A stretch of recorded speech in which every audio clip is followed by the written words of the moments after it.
दोस्तों, आज हम बात करेंगे भारतीय टीम के एक और भूतपूर्व प्रतिभाशाली खिलाड़ी के बारे में, जिनके खेल को देखने के बाद सचिन तेंदुलकर के कोच रहे श्री रमाकांत अचरेकर जी भी मानने लगे थे कि टैलेंट के मुकाबले में ये खिलाड़ी सचिन तेंदुलकर से भी एक कदम आगे है।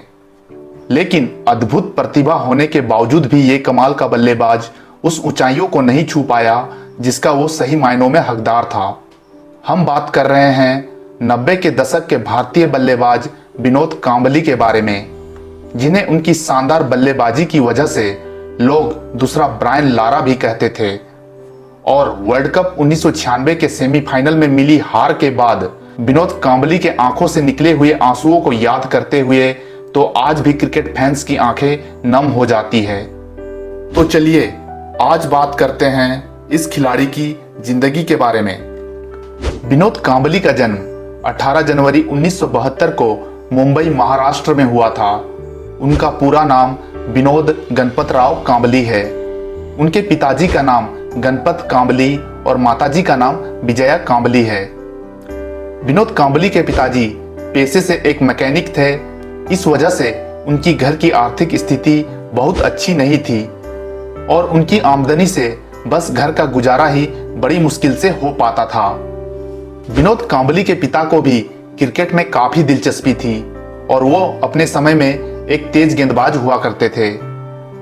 विनोद कांबली ने अपनी शुरुआती पढ़ाई शारदाश्रम विद्यालय मुंबई से पूरी की, जहां मास्टर ब्लास्टर सचिन तेंदुलकर भी पढ़ते थे। क्योंकि दोनों को ही क्रिकेट का खेल काफी पसंद था, यही वजह थी कि बहुत जल्द दोनों अच्छे दोस्त भी बन गए और साथ में ही क्रिकेट की प्रैक्टिस भी करने लगे। उस दौरान विनोद कांबली किसी भी मामले में सचिन तेंदुलकर से कम नहीं थे और दोनों में ही प्रतिभा कूट कूट कर भरी हुई थी। इनकी प्रतिभा पहली बार तब दुनिया के सामने आई जब साल 1988 में Harris shield trophy inter school cricket tournament के एक मैच में सेंट जेवियर स्कूल के खिलाफ खेलते हुए सचिन तेंदुलकर और विनोद कांबली ने शानदार बल्लेबाजी करते हुए 664 रनों की साझेदारी करके एक नया रिकॉर्ड सेट कर दिया था। इस मैच में सचिन तेंदुलकर ने नाबाद 326 रन और विनोद कांबली ने नाबाद 349 रनों की शानदार पारी खेलकर पूरे क्रिकेट जगत का ध्यान अपनी तरफ खींच लिया था। इसी मैच में विनोद कांबली ने गेंदबाजी करते हुए 6 विकेट भी हासिल किए थे। स्कूलिंग क्रिकेट में अच्छा प्रदर्शन करने के बाद उन्होंने साल 1989 में मुंबई की टीम की तरफ से खेलते हुए फर्स्ट क्लास क्रिकेट में अपना कदम रखा। अपने डेब्यू फर्स्ट क्लास मैच में ही उन्होंने पहली बॉल पर 6 लगाकर अपने इरादे साफ कर दिए थे। फर्स्ट क्लास क्रिकेट में अच्छा प्रदर्शन करने के बाद उन्हें साल 1991 में शारजाह में होने वाली ट्रायंगुलर ओडीआई सीरीज के लिए भारतीय टीम में भी जगह मिल गई। इस तरह 18 अक्टूबर 1991 को उन्होंने इस सीरीज के दूसरे ओडीआई मैच में पाकिस्तान के खिलाफ खेलते हुए अंतर्राष्ट्रीय क्रिकेट में अपना कदम रखा। लेकिन इस मैच में दिग्गज बल्लेबाजों के उम्दा प्रदर्शन की वजह से उन्हें बल्लेबाजी करने का मौका नहीं मिला। लेकिन वेस्टइंडीज के खिलाफ दूसरे मैच में उन्होंने नाबाद 23 रनों की छोटी सी लेकिन महत्वपूर्ण पारी खेलकर टीम की जीत में अपना योगदान दिया। इसके बाद आगे भी वो अपने बल्ले से ठीक ठाक प्रदर्शन करते रहे और टीम में अपनी जगह कायम रखी। इसके बाद साल 1993 में भारत दौरे में आई इंग्लैंड टीम के खिलाफ दूसरे एकदिवसीय मैच में खेलते हुए उन्होंने नाबाद 100 रनों की पारी खेलकर अपनी काबिलियत को साबित कर दिखाया और साथ ही मैन ऑफ द मैच भी बने। इसके बाद उन्होंने 29 जनवरी 1993 को इंग्लैंड के खिलाफ ही खेलते हुए टेस्ट क्रिकेट में भी अपना डेब्यू किया। अपने डेब्यू सीरीज के तीसरे ही टेस्ट में उन्होंने 224 रनों की शानदार पारी खेलकर एक बार फिर साबित किया कि वो लंबी रेस के घोड़े हैं। उनकी इस बेहतरीन पारी की बदौलत भारतीय टीम ये टेस्ट एक पारी और 15 रनों से जीतकर ये सीरीज 3-0 से अपने नाम करने में कामयाब रही। इसी साल मार्च में जिम्बाब्वे के खिलाफ खेले गए इकलौते टेस्ट में भी उन्होंने 227 रनों की एक और बेहतरीन पारी खेली और इसी के साथ लगातार 2 टेस्ट मैचों में दोहरा शतक लगाने वाले पहले भारतीय बल्लेबाज होने का गौरव भी हासिल किया। इसके बाद उन्होंने इसी साल जुलाई में श्रीलंका के खिलाफ टेस्ट सीरीज में एक बार फिर अपने शानदार फॉर्म के सिलसिले को जारी रखते हुए लगातार 2 शतक लगा दिए और भारत को यह टेस्ट सीरीज 1-0 से जिताने में अपनी महत्वपूर्ण भूमिका निभाई। धीरे धीरे विनोद कांबली अपने प्रदर्शन से सबका ध्यान अपनी तरफ खींचने लगे। जहां एक और विनोद कांबली लगातार रन बना रहे थे और बड़ी बड़ी पारियां खेल रहे थे, वहीं दूसरी ओर सचिन तेंदुलकर इस दौरान रन बनाने के लिए थोड़ा संघर्ष करते नजर आ रहे थे, जिसकी वजह से सभी का यह मानना था कि सचिन तेंदुलकर से ज्यादा प्रतिभा विनोद कांबली में है। इसके बाद साल 1996 का वर्ल्ड कप आया। इसी वर्ल्ड कप में उन्होंने जिम्बाब्वे के खिलाफ खेले गए एक बहुत ही महत्वपूर्ण मैच में 110 गेंदों में 11 चौकों की मदद से शानदार 106 रन बनाए और अपना दूसरा एकदिवसीय शतक भी बना डाला, जिसकी बदौलत टीम इंडिया क्वार्टर फाइनल के लिए क्वालिफाई करने में कामयाब रही। क्वार्टर फाइनल में भी टीम इंडिया ने उम्दा प्रदर्शन किया और पाकिस्तान को रोमांचक मुकाबले में हराकर सेमीफाइनल में पहुंची, जहां उनका मुकाबला था श्रीलंका से। यह मैच विनोद कांबली के दिल के काफी करीब भी है और शायद ही यह मुकाबला विनोद कांबली जिंदगी भर भूल पाएंगे। यह बात है 13 मार्च 1996 की, जब भारतीय टीम वर्ल्ड चैंपियन बनने के काफी करीब आ पहुंची थी और सभी को उम्मीद थी कि भारतीय टीम सेमीफाइनल में श्रीलंका को हराकर फाइनल में अपनी जगह बनाने में जरूर कामयाब होगी।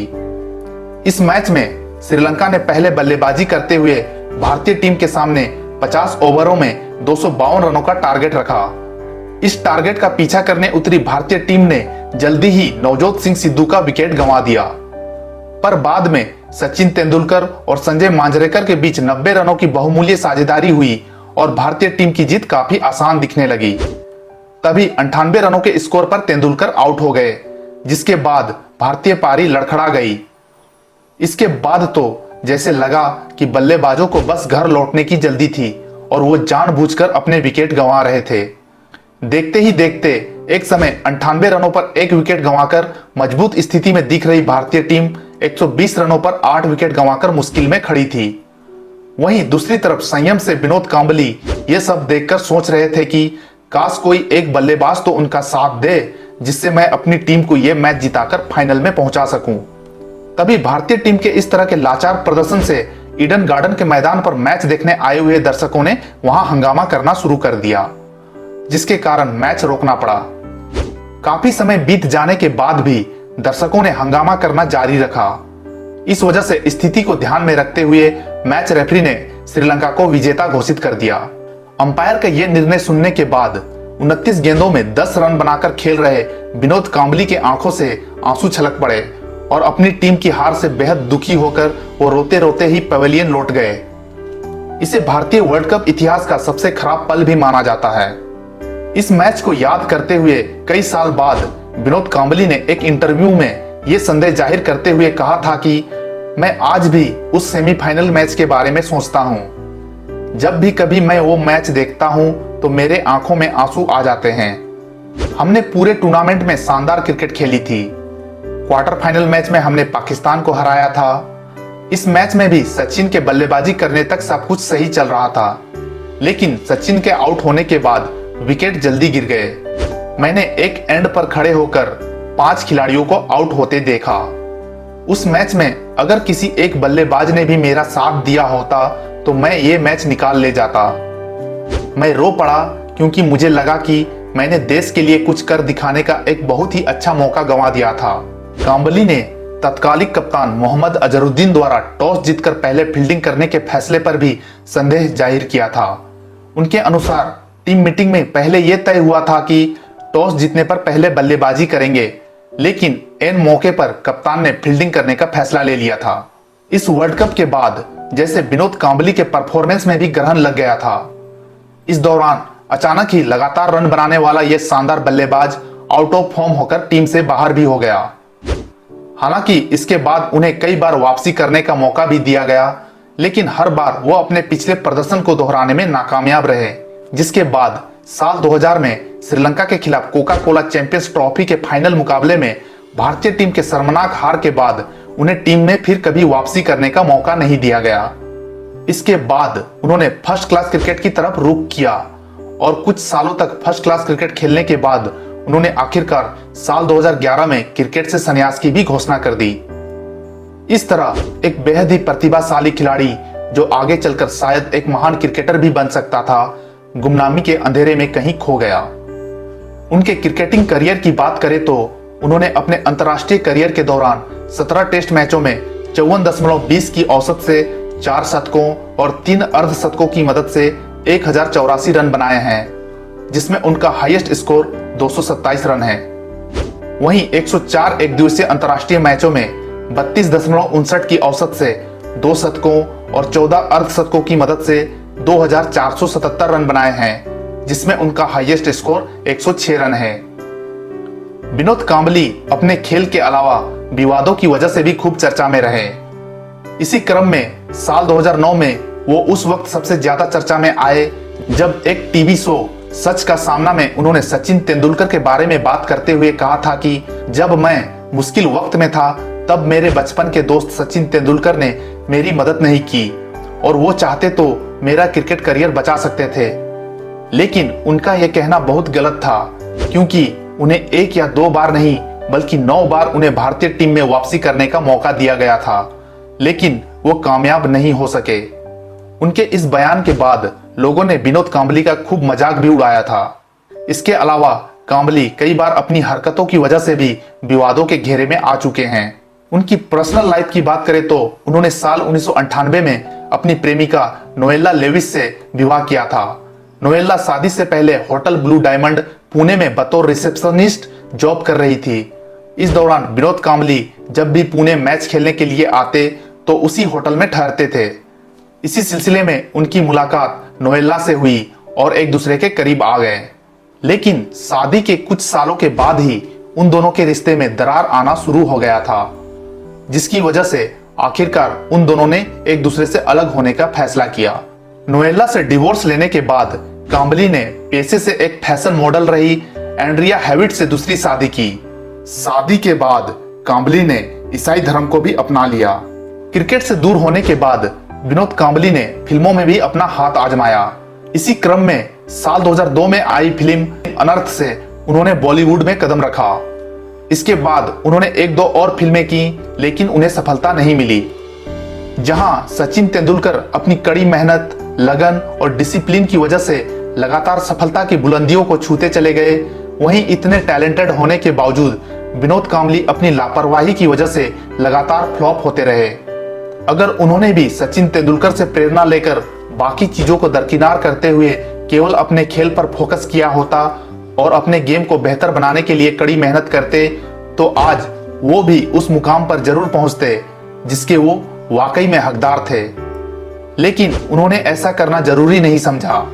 यही वजह है कि साथ में खेले सचिन तेंदुलकर और बाद में आए सौरभ गांगुली और राहुल द्रविड़ जैसे खिलाड़ी अपनी कड़ी मेहनत और डिसिप्लिन की वजह से एक महान और सफल क्रिकेटर का टैग पाने में कामयाब रहे। वहीं दूसरी ओर इतने प्रतिभाशाली खिलाड़ी होने के बावजूद विनोद कांबली की गिनती आज केवल एक असफल क्रिकेटर के रूप में होती है। तो दोस्तों, ये तो थी भारत के प्रतिभाशाली क्रिकेटरों में से एक विनोद कांबली की रोमांचक सफर की एक छोटी सी दास्तान। ऐसे ही और भी इंटरेस्टिंग टॉपिक के साथ आपसे मिलता हूं अपने अगले वीडियो में। तब तक के लिए बाय।